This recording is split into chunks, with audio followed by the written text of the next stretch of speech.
Hi, kung bago pa lang ka sa akong YouTube channel, ayaw kalimot og subscribe dai ug dong. Subscribe, i-click ang all para updated mo sa tanan nakong i-post later on. Salamat! Hi mga ka-virtual loves! Today, maghimo ko sa akong virtual laboratory which is entitled Characterize the Temperature Sensor or RTD. So let's click that Characterize the Temperature Sensor RTD. Then, the aim of this activity is to understand the working principle of RTD. Its objectives are the following.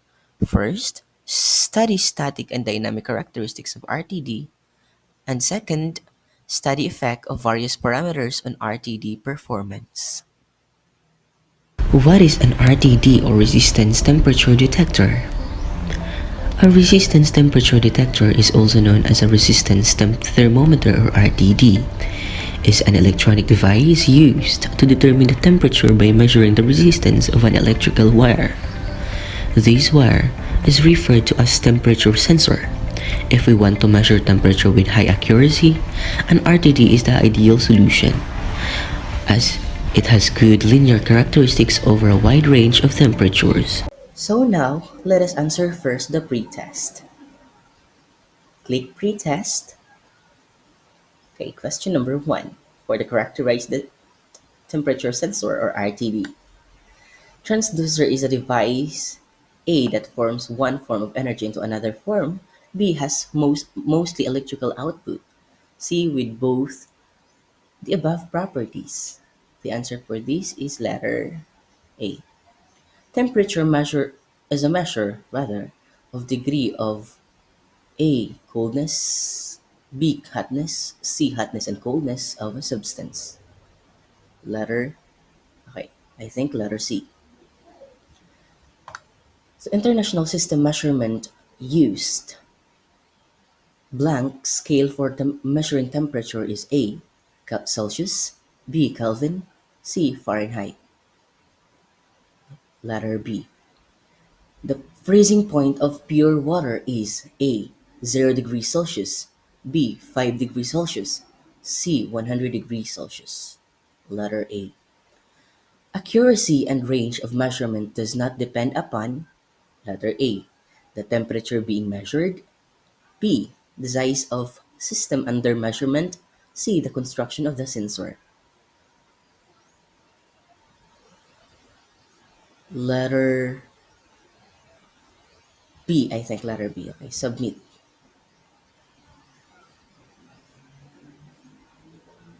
Oh,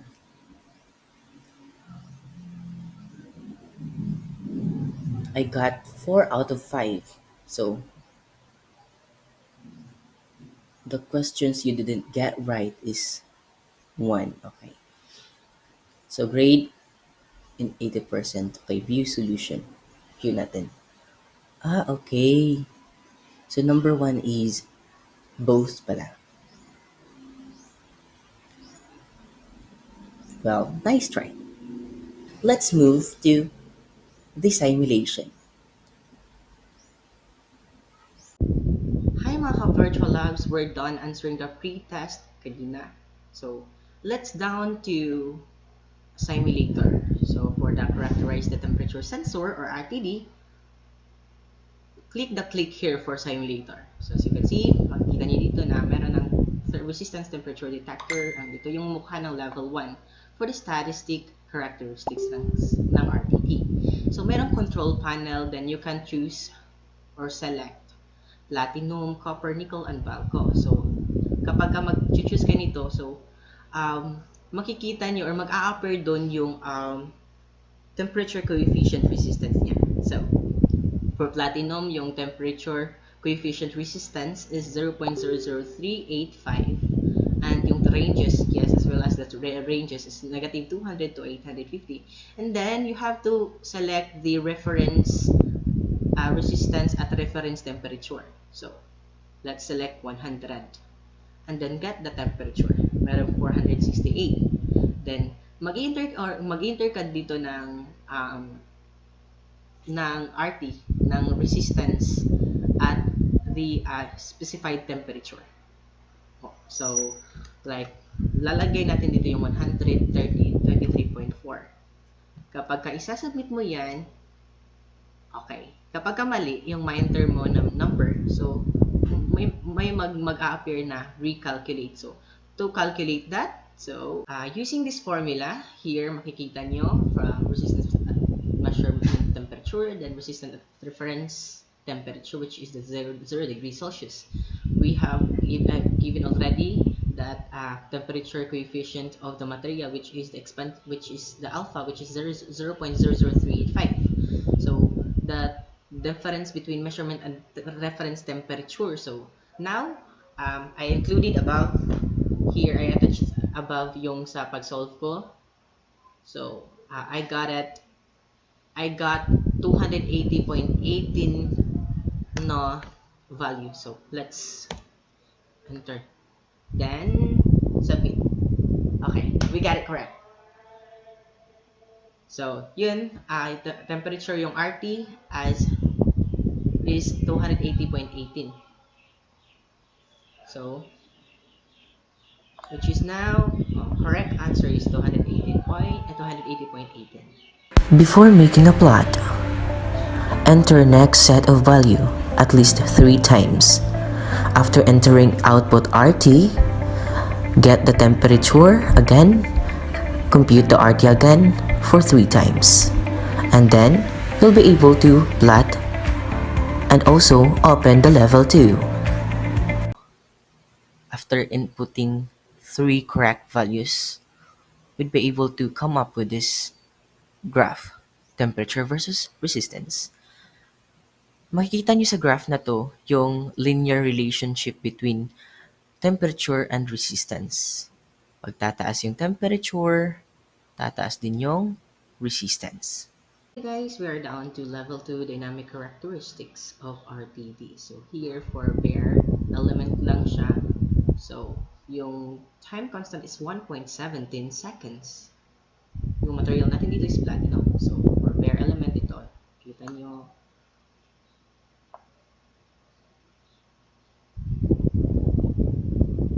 1.17 seconds. So, what if lalagyan natin siya ng sheath? With sheath.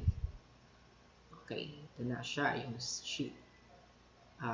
Lalagyan natin ng material thickness. SS304. And yung thickness niya is 0.5. So, ilan kaya yung time constant? Okay. At SS304 na sheath na may 0.5 mm, meron siyang 2.72 seconds na time constant. So, okay. So, what if lalagyan naman natin ang thermowell? So, thermowell, another na naman. So, what materials? What if this 316 is 316 with a thickness of 1? Select filling material which is silicon MgO. So okay, like the time constant is 9.91 seconds for pag meron na siyang thermowell. So what happened is that nagiging sluggish yung RTD natin, naging sluggish yung system. So plot. As you can see here in this plot, temperature versus time, this red one here is by applying the thermowell. Thermowell serves as a protective barrier between the thermometer and the process. But the major disadvantage of thermowells is their long response time because heat must be transferred through the well to the sensor. As you can see here, it takes 11.33 seconds. The green here is with sheath. The sheath, a closed-end tube, immobilizes the element, protecting it against moisture and the environment to be measured. The sheath also provides protection and stability to the transition lead wires from the fragile element wires. You can see here in the graph that with sheath, it takes only 2.71 seconds, while when you use this thermowell or when you apply a thermowell, it takes 11.33 seconds. When bare elements naman, it only takes 1.71 seconds. You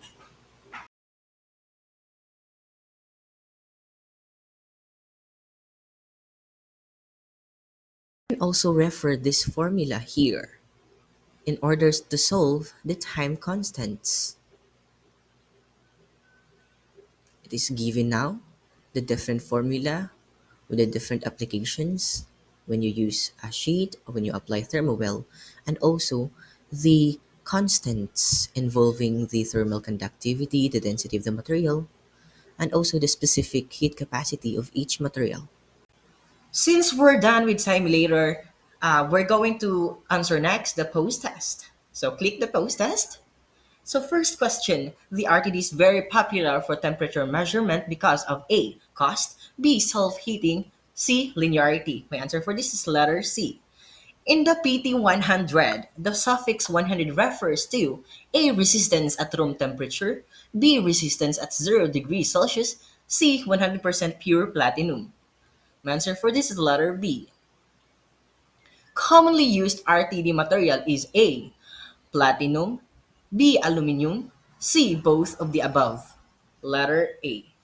RTDs are preferred over thermistors because A, RTDs have larger temperature range than thermistors. B, RTDs are more sensitive than thermistors. C, RTDs are less sensitive to lead resistance than thermistors. Letter A. PTC stands for A, platinum temperature coefficient, B, partial temperature coefficient, then C, positive temperature coefficient. Answer for this is letter C. Submit, and thanks God we got it 5 out of 5. Later on, we're going to answer the review questions. Since we are done with post-test, now we are going to answer review questions. First question. What are different sources of errors in RTD measurement? Common sources of error sa RTD is first ang inherent tolerances to resistance of the RTD itself. Second is the gradient temperature between the thermometer and also the measuring point. Third will be the faults and errors in that are present in the extension connection between the sensor and the measurement instrument niya. What is lead wire compensation? Lead wire compensation is a method to compensate the lead wire resistance. Since RTDs are resistive devices, so lead wire resistance directly affects its accuracy. The error can be quite large depending on the lead wire resistance. Following techniques can be used for lead wire compensation. We have this what we call tube wire. One lead wire is connected to each end of the element. This arrangement is suitable for uses where the lead wire resistance may be considered as a constant in a circuit, or where changes in the lead wire resistance due to ambient temperature changes can be ignored. Three-wire technique. This is the most common of RTD configurations. One lead wire is connected to one end of the element and two lead wires are connected to the other end.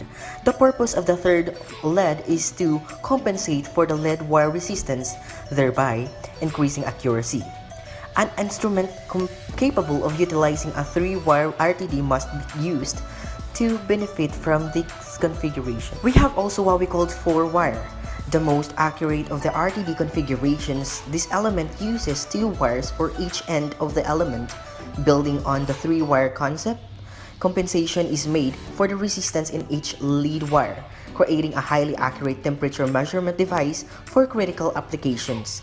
An instrument capable of utilizing a four-wire RTD must be used to benefit from this configuration. What is the significance of temperature coefficient of expansion or alpha on the measurement? Well, thermal expansion is significant is because it is used to predict the growth of the material in response to a known temperature change. Larger the thermal coefficient expansion, or also known as temperature coefficient of expansion, the more it will expand per degree temperature increase. Fourth, explain self-heating effect in RTD, then the happen here is that the very small cross-sectional area and the sensing element will tend to heat when electric current is applied. Most RTDs are to be operated with a current of 1 milliampere or less. And also, these as considered self-heating that occurs will drive errors, especially in the temperature measurement. Self-heating also expressed as a dissipation constant, which is just equal to a meter watts per degree Celsius. It is just mean that it refers to the power required to raise the temperature, or to raise the internal element by a temperature 1 degree Celsius. The higher the dissipation constant, the lower the self-heating will be. Last one, comment on the selection criteria for RTD material. In terms of choosing materials for RTD, we have to remember three things to consider. First is the sensing element. Second is the collection leads or lead wire. Third is the insulating layer. To understand it more, for sensing element, the material must be malleable to be formed into small wires. The material must have its resistance versus temperature characteristics to be repeatable and stable slope or curve. The material should also be resistant to corrosion, inert at high temperatures also. For connection leads and lead wire, choose a material in which is compatible with the sensing element and also temperature resistant. For insulating layer, you have to choose a material in which has an abrasive resistant. Also, temperature compatibility and PVC, silicone rubber or PTFE are used for temperatures below 250 degrees Celsius and above. These glass fiber or ceramic are used. Well, I am Reverend Bautista. Thank you mga baby loves for watching this video. God bless.